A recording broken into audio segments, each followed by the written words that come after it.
से रुपये लेकर वहाँ से चला गया। वाह, इतने सारे रुपए हो गए। माँ खुश हो जाएगी। बापू को पता चलेगा तो मुझे घर में आने देंगे। बुढ़िया कोने में सिमटी हुई। बेटा, ओ बेटा, थोड़ी मदद कर दो। भोंदू ने उसे एक सिक्का दे दिया। सुनो बेटा, तुम्हारे पास खाने को कुछ है तो दे दो। मैंने 2 दिन से कुछ नहीं खाया। मेरी जान निकल रही है। मैं अपनी जगह से हिल भी नहीं सकती। भोंदू ने डिब्बा खोलकर देखा। सारी बिरयानी खत्म हो गई है। ये लो, थोड़ी सी बची है। बुढ़िया ने बिरयानी खाई। ये तो बहुत अच्छी है। ऐसा लग रहा है कि मुझ में जान आ गई। तुम बहुत खुश रहो बेटा।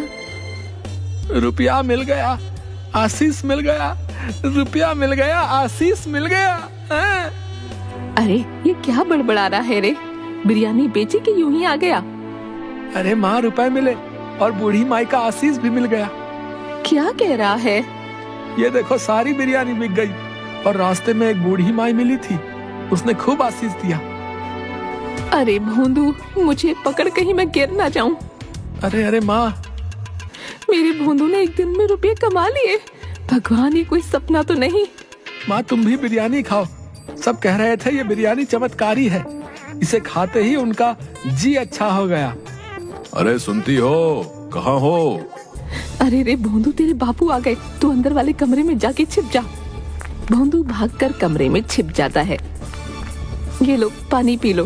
भोंदू आया था यहाँ? नहीं नहीं, वो नहीं आया। सच सच बताओ, तुम दोनों माँ बेटे ने मिलके आज क्या खिचड़ी पकाई है? खिचड़ी? खिचड़ी नहीं, हमने तो बिरयानी पकाई थी। पर आपको ये बात कैसे? आते समय खेतों वाले मजदूर मिले थे रास्ते में। बोल रहे थे तुहार बेटा आज बिरयानी लाया था। वो कमाल की थी। उसे बोलना कल भी ले आए। अच्छा, वो सच्ची में ऐसा बोले? हाँ, ये क्या माजरा है भाई? भोंदू ने कोई काम शुरू किया है तो बताओ, मैं उसकी पूरी पूरी मदद करूंगा। सौतेला हूं तो क्या हुआ, हूं तो बाप ही। 1 बरस का था जब तुमने उसे मेरी गोद में दे दिया था। मेरी कोई औलाद नहीं है। मुझे बाप होने का एहसास उसी ने करवाया है। तुम क्या सोचती हो, उसे घर से निकाल के मैं खुश रहता हूं भला? वो भोंदू नहीं, भोला है। सब लोग उसे बुद्धू बनाकर अपना मतलब साधते हैं। बस यही चाहता हूँ वो अपने पैरों पर खड़ा हो जाए। नहीं तो हमारे जाने के बाद ये गांव वाले उसे जीने नहीं देंगे। ना ना, ऐसा मत कहिए। मैं जानती हूँ आप उसे बहुत प्यार करते हो। कुछ हो जाए, आज तक आपने उसे कभी न छुआ। ये गांव वाले तो अपनी औलाद की गलती पर उसे मार मार कर अधमरा कर देते हैं। धत, एक ही तो लड़का है, पीटने के लिए थोड़ा है। सुनो, कहाँ है वो? बुला लो। ओ तो मैं तुम्हें भी अच्छे से जानता हूँ। जहाँ छिपाया है बुला लो। भोंदू, भोंदू, भोंदू, अरे आजा बेटा, ये घर तेरा है। भोंदू चुपचाप गर्दन लटकाए आ गया। सुनिए जी, मैंने आप लोगों के लिए बिरयानी बचा कर रखी थी, अभी लेकर आती हूँ। बापू माफी, मैं आपसे बिना पूछे घर में आ गया। लो, आप लोग भी खाओ। अरे ये तो वाकई बहुत स्वाद है भैया। है? सुनो, भोंदू की कमाई का 1 पैसा खर्च नहीं करना, संभाल के रखना। बिरयानी बनाने के रुपए मैं दूंगा। भोंदू की बिरयानी खूब बिकने लगी। वो जितने डब्बे लाता सब बिक जाते। सारे कासगंज में भोंदू की बिरयानी चर्चित हो गई। एक दिन भोंदू बिरयानी बेचकर वापस आ रहा था। तभी कासगंज के एक बदमाश राधू ने भोंदू का रास्ता रोक लिया। भैया क्या बात है? तुम्हारी कमाई तो रोज बढ़ती जा रही है। भैया राज क्या है? ये बिरयानी कैसे बना रहे हो? हैं? कोई अलग मसाला वसाला है तो बताओ जरा।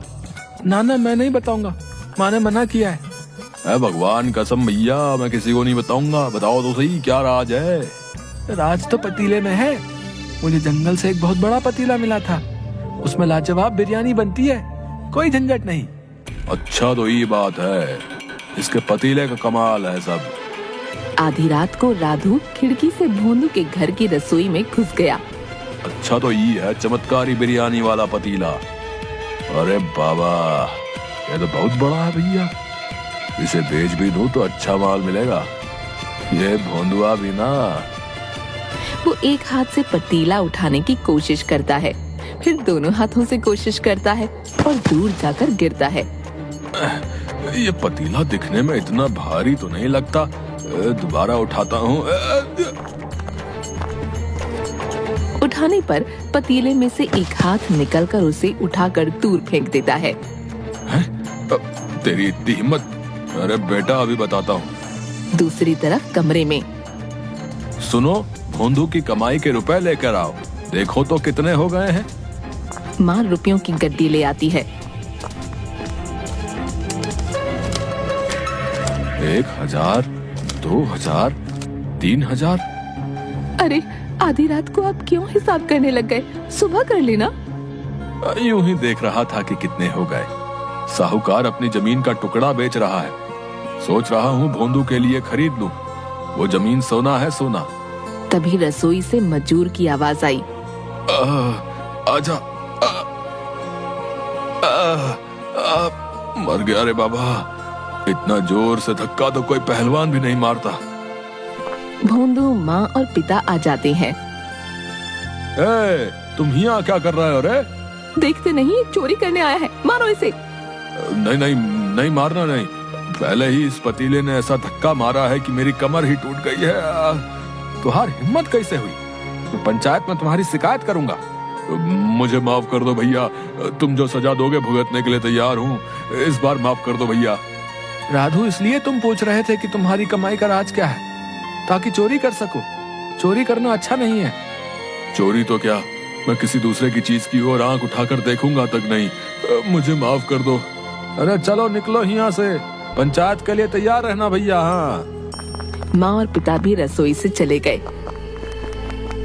तभी भोंदू रसोई से बोला, माँ, ओ माँ, बापू जल्दी आओ। अरे क्या हुआ, क्यों चिल्ला रहा है? पतीले में से आवाज आ रही है। अरे तू फिर से शुरू हो गया। कल से कह रहा है पतीला बोल रहा है। अरे बेटा, तेरा ये भरम है, पतीला नहीं बोलता। तभी पतीले से आवाज आई। तुम इंसान भी ना किसी पर भी इतनी जल्दी विश्वास नहीं करते। अरे रे भगवान, ये तो सच्ची बोल रहा है। अब तुम लोग मेरी बात ध्यान से सुनो। इस पतीले में चमत्कारी बिरयानी बनती है। जो भी उसे खाता है उसका कल्याण होता है। पर यह पतीला निस्वार्थ भोले इंसान को ही मिलता है। भोंदू ने कभी किसी का बुरा नहीं किया, इसलिए उसे ये पतीला मिला।